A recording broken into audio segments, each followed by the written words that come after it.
নমস্কার বন্ধুরা, প্রতিদিনের মতো আজকেও চলে এসেছি একটা রেসিপি নিয়ে। সেটা হলো শুটকি মাছ। আর আমি এখানে শুটকি মাছ কেটে নিয়েছি। এটা গরম জলে ভালো করে ধুয়ে নেবো 4-5 বার। এই লোটে শুটকিটা বানানোর জন্য কি কি লাগবে, এখানে আমি কাঁচা টমেটো নিয়েছি, পাকা টমেটো, কাঁচা লঙ্কা, পেঁয়াজ, আলু, ছোটো ছোটো করে ফুলকপিও কেটে নিয়েছি। তো আদা আর রসুনটা আমি ভালো করে বেটে নেবো মিক্সিতে। গরম হয়ে গেছে, এখন শুটকি মাছের জন্য আলুগুলো ভেজে নেব। তো আলুটা আমি হালকা ভাজা করে তুলে নিচ্ছি।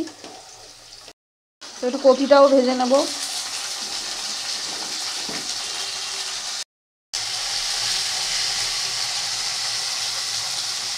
কপিটাও ভাজা হয়ে গেছে। তো এখন আর একটু তেল দিয়েছি আমি এর মধ্যে, আর পেঁয়াজগুলো দিয়ে দিলাম। আর আদা রসুন পেঁয়াজটা শুটকি মাছের জন্য একটু বেশিই লাগে পরিমাণ। পেঁয়াজটা ভাজা হয়ে গেছে, আর আমি আদা রসুনের পেস্টটা বেশ অনেকটাই নিয়ে নিয়েছি, একটু বেশি। তো একটু কষিয়ে নেব।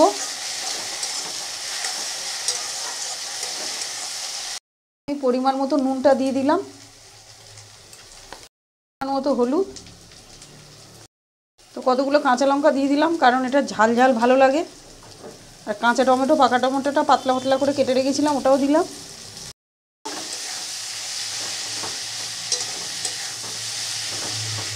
1 চামচ লঙ্কার গুঁড়ো দিয়ে দিলাম।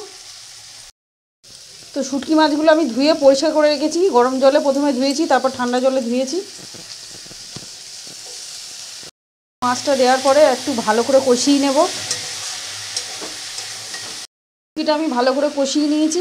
এখন যে ফুলকপি আলুটা ভাজা ছিল ওটাও দিয়ে দেবো, দিয়ে গ্যাস কমিয়ে আমি ঢাকা দিয়ে দেবো। এটা গ্যাস কমিয়ে করলে খুব ভালো হবে। তো দেখতেই পাচ্ছেন শুটকি মাছ একদম রেডি। আর এটা একদম গ্যাস কমিয়ে রেখে বেশ আমি 15 থেকে 20 মিনিট ঢাকা দিয়ে রেখেছিলাম। এখন একটু ধনেপাতা দিয়ে দেবো।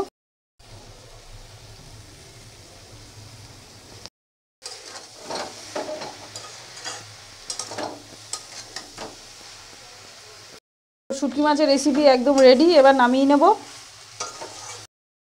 তো শুটকি মাছের রেসিপি একদম রেডি। যদি আপনাদের রেসিপিটা ভালো লাগে অবশ্যই লাইক, কমেন্ট, শেয়ার, সাবস্ক্রাইব করতে ভুলবেন না।